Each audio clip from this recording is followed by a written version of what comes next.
Sempat ada masanya loh, bahkan sampai muncul sebuah pertanyaan besar, dengan tren remote working, apakah kantor akan 100% ditinggalkan? Nah sekarang ketika waktunya tiba untuk kembali ke kantor, organisasi berinisiatif untuk mengambil peran signifikan dalam membuat kantor worth the commute, alias punya fungsi dan makna baru bagi para pegawainya.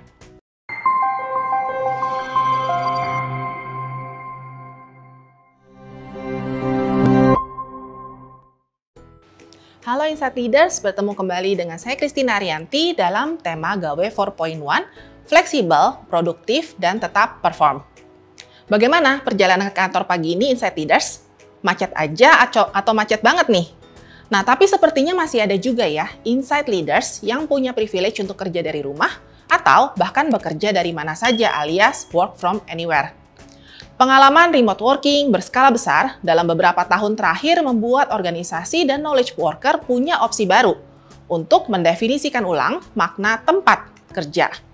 Sederhananya sekarang kita mengenal istilah work from office, work from home, dan work from anywhere. Artinya, kantor bukan lagi menjadi satu-satunya tempat untuk bekerja. Sempat ada masanya loh, bahkan sampai muncul sebuah pertanyaan besar, dengan tren remote working, apakah kantor akan 100% ditinggalkan? Nah sekarang ketika waktunya tiba untuk kembali ke kantor, organisasi berinisiatif untuk mengambil peran signifikan dalam membuat kantor worth the commute, alias punya fungsi dan makna baru bagi para pegawainya. Dalam Gawe 4.1, kita berbicara mengenai 5 aspek yang perlu dikelola supaya flexible working pattern bisa berhasil. Di video sebelumnya, kita sudah membahas mengenai aspek people collaboration. Kemudian, kita juga sudah bicara dengan hybrid working, gaya komunikasi, dan kolaborasi perlu punya resep sukses yang baru. Aspek time management juga demikian.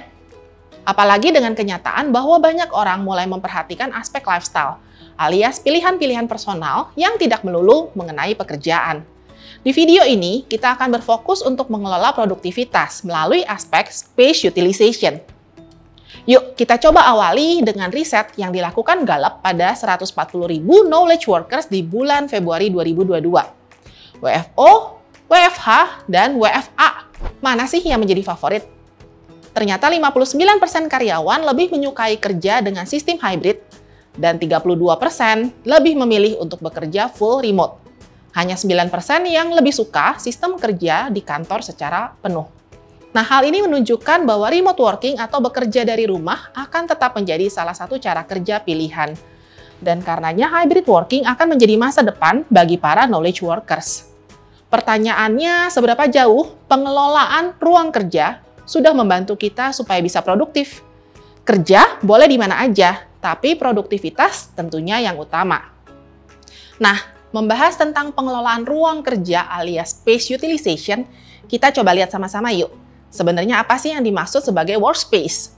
Gampangnya kita lihat kamus. Menurut Cambridge Dictionary, workspace diartikan seperti kantor, meja, kursi, fasilitas lain di mana seseorang bekerja. Nah, kalau kita lihat sejarah dari pengelolaan ruang kerja, maka definisi ini cocok dengan workspace 1.0 dengan penekanan pada individual workspace, di mana opsinya adalah workstation personal, bisa meja, bisa kubikel, atau adanya ruang meeting untuk kolaborasi. Seiring berkembangnya zaman, workspace pun ikut berkembang dengan penekanan pada open space di workspace 2.0. Penataan meja lebih terbuka memungkinkan adanya pertukaran ide dan diskusi yang real time, disisipi dengan sofa atau sudut-sudut khusus untuk berdiskusi dan bersantai. Dengan populernya istilah WFA, workspace bukan hanya merujuk pada fasilitas kerja dan pendukungnya, namun harus bisa menjadi tempat yang lebih fleksibel, serving multiple purposes. Bahkan untuk berpikir secara mandiri ataupun kolaborasi dan membentuk budaya dalam organisasi. Nah, saat ini kita memasuki era workspace 3.0. Penekanannya lebih pada ruang untuk berkolaborasi dan tetap terhubung satu sama lain, dimanapun pilihan kita untuk bekerja. Elemen kuncinya adalah fungsionalitas untuk berbagai tujuan dan tentunya diperlengkapi oleh teknologi sebagai enabler. Misalnya, ada fasilitas untuk bekerja mandiri dengan produktif, namun juga adanya ruang untuk berkolaborasi, berbagi pengetahuan dan diskusi, baik secara tatap muka maupun secara hybrid. tetap terhubung dengan kolega dimanapun juga.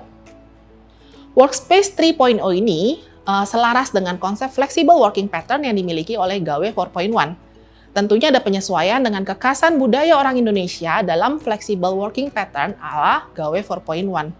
Pepatah mangan gak mangan asal ngumpul menggambarkan kebutuhan akan adanya keguyuban. Artinya perasaan keterhubungan dengan lingkungan sosial bukan hanya perlu, namun bagian dari kebutuhan dasar. Dan tentunya pekerjaan di mana kita menghabiskan sepertiga dari waktu harian kita perlu memfasilitasi kebutuhan tersebut. Artinya kantor adalah perluasan ruang sosial yang berperan penting dalam kehidupan orang Indonesia. Bagi organisasi, hal ini memberikan pesan yang kuat bahwa kantor sebagai ruang fisik tetap diperlukan. Dan sebenarnya nggak masalah juga sih jika kalau misalnya organisasi memutuskan tidak ada perubahan.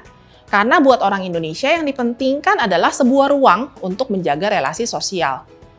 Namun, supaya organisasi juga fleksibel dan adaptif terhadap tantangan-tantangan di masa depan, maka adaptasi fungsi dalam pengelolaan ruang kerja menjadi hal krusial yang perlu dilakukan. Nah, memangnya apa aja ya keuntungannya bagi organisasi? Kalau misalnya kita bicara ini nih, Insight Leaders. Tentunya biasanya kita akan bicara bahwa performa adalah nomor satu. Dan untuk memperoleh performa yang baik, maka salah satu kuncinya terletak di para talent yang bekerja dan berkolaborasi di dalamnya. Juga bagaimana organisasi bisa membangun budayanya. Masih ingat ya dengan survei Gallup di depan, Insight Leaders?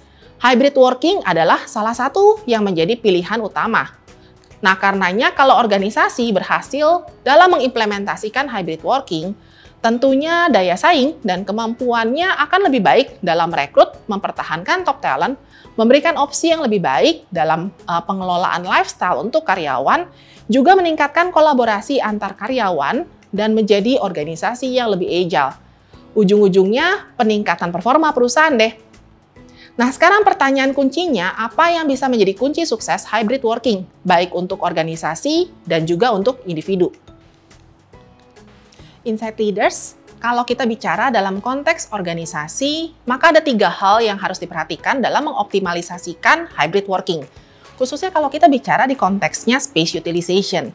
Yang pertama, sasaran utama tentunya adalah produktivitas. Pekerjaan harus bisa selesai secara efisien dan efektif. Kedua adalah fungsionalitas. Desain ruang yang fleksibel memungkinkan adanya beberapa fungsi berbeda dalam ruang yang sama. Misalnya, ruang kerja yang juga sekaligus bisa diutilisasikan sebagai ruang meeting. Ruang kerja yang memungkinkan adanya personalisasi dalam tingkatan tertentu bagi karyawan di level individu. Ketiga adalah konektivitas, lingkungan atau ambience yang bisa memberikan encouragement terhadap kerjasama tim yang juga memperkuat budaya-budaya dalam organisasi. Prinsip produktivitas artinya adalah pengelolaan lokasi kerja dan penentuan jatah WFO, WFH, WFA perlu dilakukan secara top-down, mengingat pertimbangan utamanya adalah penyelesaian pekerjaan. Maka di sini fungsi pekerjaan, fasilitas kerja, dan degree of collaboration menjadi kunci. Dalam penerapannya ada ruang gerak untuk aspirasi bottom-up, yang artinya adalah untuk fungsi dan pekerjaan tertentu, mereka akan memiliki lebih banyak pilihan kalau bicara mengenai pilihan ruang kerja. Prinsip fungsionalitas artinya adalah ruang perlu serving multiple purpose. Purpose pertama adalah ruang kerja untuk bisa berpikir secara pribadi.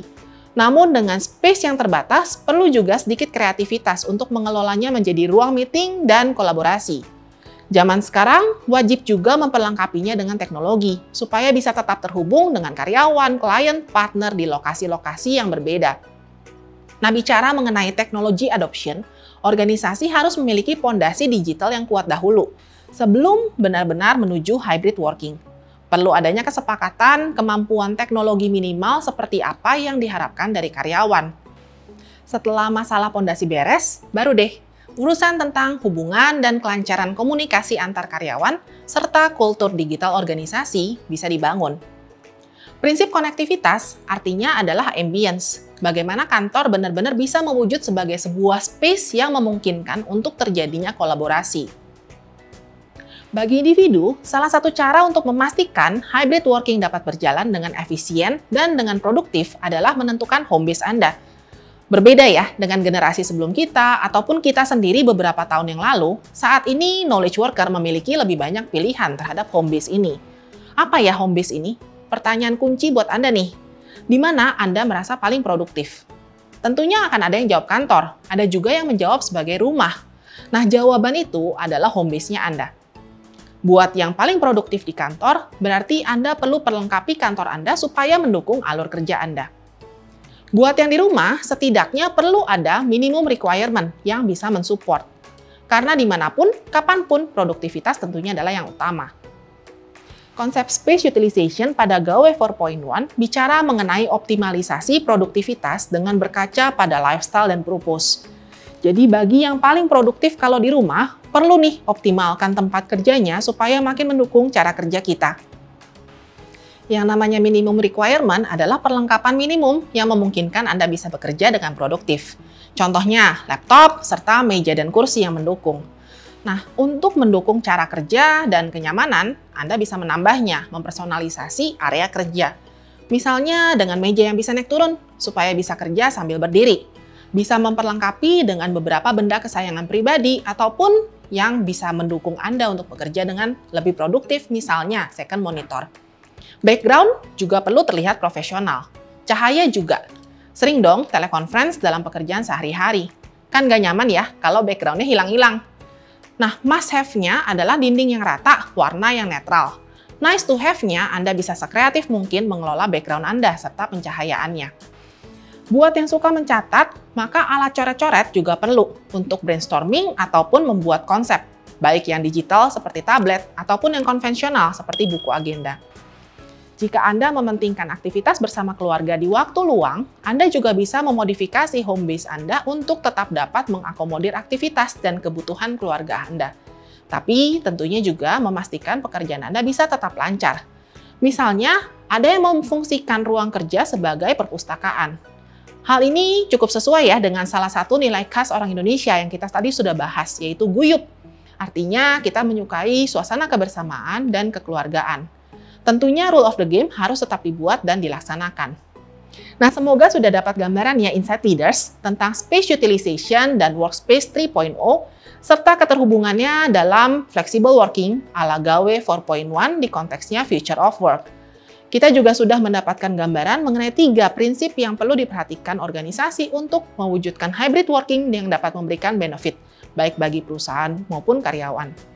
Kita bicara mengenai produktivitas, fleksibilitas, dan konektivitas. Terakhir, buat Anda pribadi, sudah tahu ya home base-nya. Kita juga sudah bahas nih tips pengelolaan ruang di rumah untuk mengoptimalisasikan produktivitas. Yuk, berbagi di kolom komentar tentang apa saja yang Insight Leaders dapatkan dari trilogi Gawe 4.1 yang kedua ini. Sampai jumpa di seri Gawe 4.1 berikutnya ya, Insight Leaders.